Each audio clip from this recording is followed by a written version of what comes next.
You are listening to Embracing the Unknown. Book 7 of Iron Rule Collection, written by Akumah and voiceover by Sara. Akumah Audiobooks. Chapter 3, Strangers and Secrets. The next morning, Jackson woke with a renewed sense of purpose. Eli's journal had ignited a spark of curiosity within him.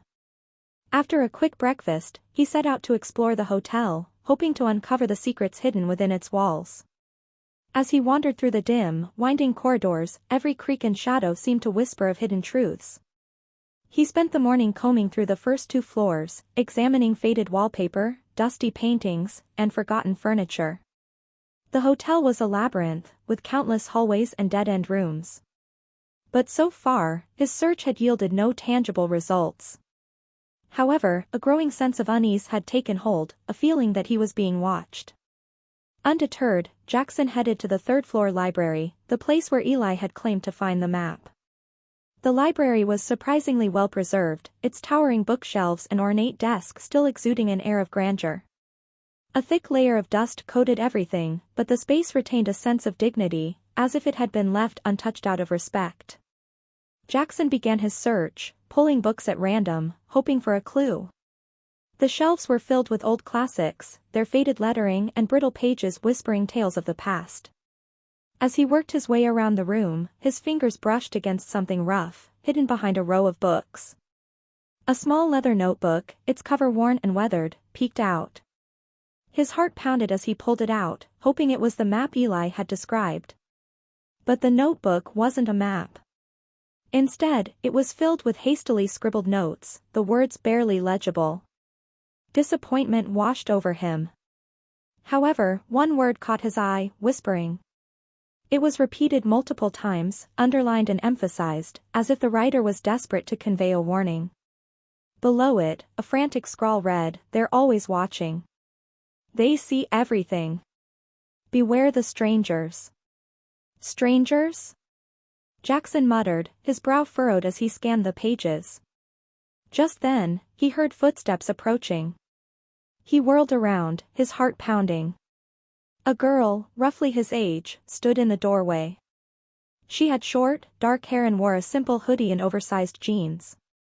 Her expression was unreadable, her eyes hidden behind a pair of dark glasses. "You're new here," she said, crossing her arms. Yeah. "I guess you could say that," Jackson replied, stuffing the notebook into his pocket, trying to act nonchalant.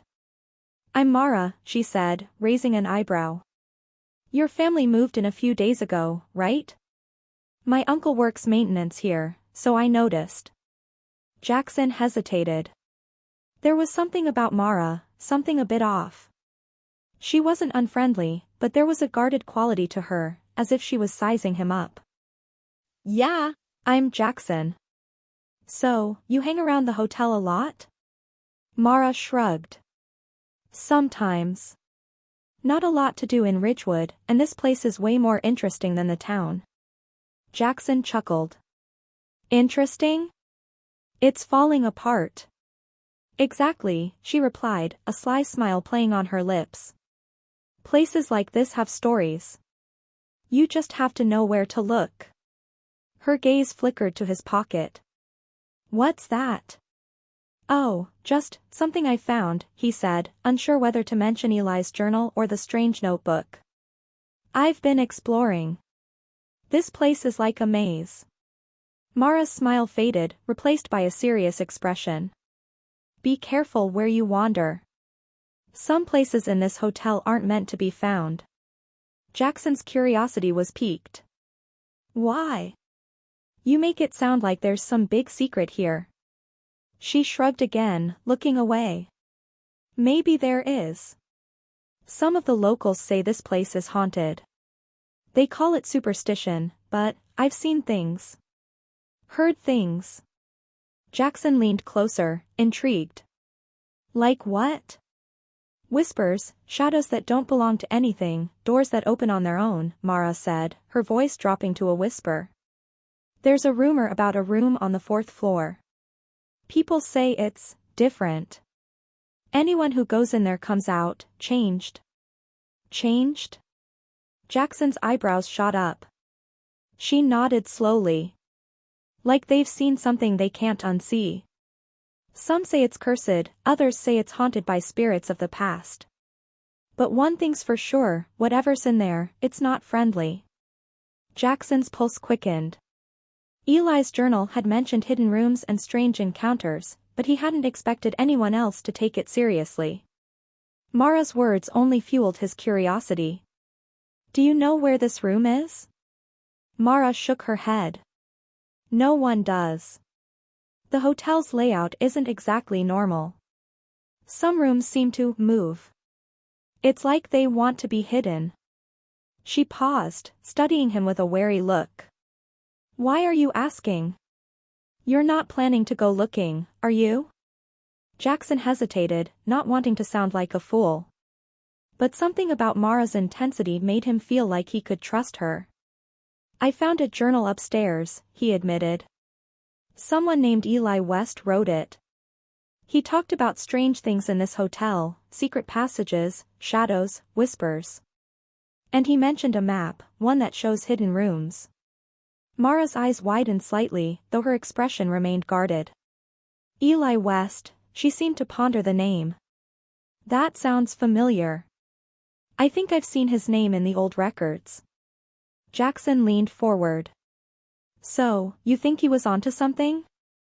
She glanced around the empty library, as if expecting someone to overhear. There are stories about him, too. He was an architect, I think, or something close to it. He was staying here while working on a project, but he vanished one night.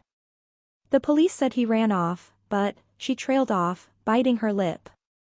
People say he went crazy. Crazy?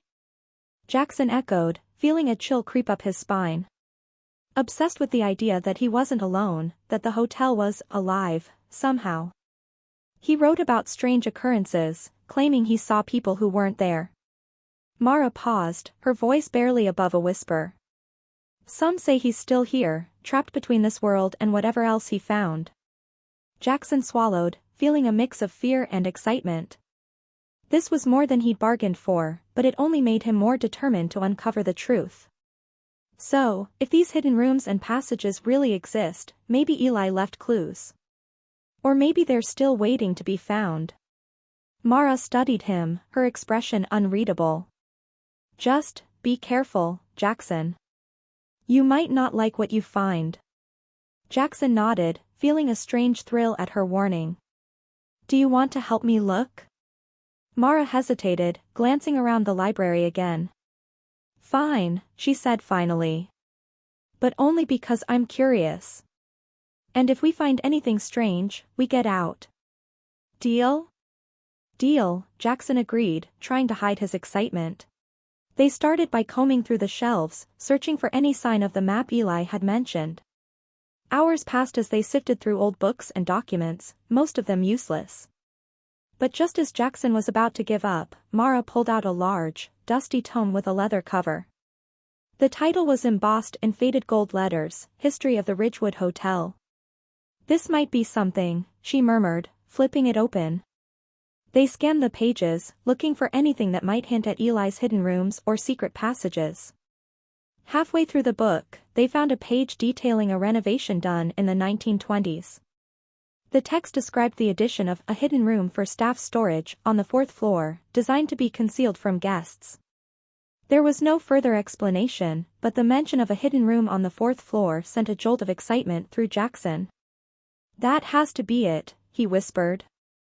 The room Eli talked about. Mara frowned, her fingers tracing the words on the page. It's just one line, though. No details. And it's almost like they didn't want anyone to know about it. Jackson nodded, his mind racing. This could be his first real clue. The 4th floor was right there, waiting to be explored. He glanced at Mara, who seemed equally intrigued yet cautious. Should we go check it out? He asked, unable to hide his excitement. Mara hesitated, looking torn. I don't know, Jackson. I've heard stories about the 4th floor. They say it's different. People avoid it for a reason. But Jackson was undeterred. "Come on, Mara. We'll be careful. We just need to see if it's real." She sighed, clearly reluctant. "Fine. But if anything feels off, we leave. No questions asked." Jackson agreed, barely able to contain his anticipation. Together, they set off toward the fourth floor, stepping into shadows that seemed to lengthen and deepen with each step. The air grew colder as they climbed, and the hallway stretched before them like a dark tunnel. Somewhere, just out of sight, lay the room Eli West had warned about. And whether it held answers or horrors, Jackson was determined to find out. Akumah Audiobooks. You have reached to the end of the chapter. Click next and continue listening to Akumah Audiobooks. This story consists total of 7 chapters, as such 7 videos. Refer to channel playlist for better experience and sequence.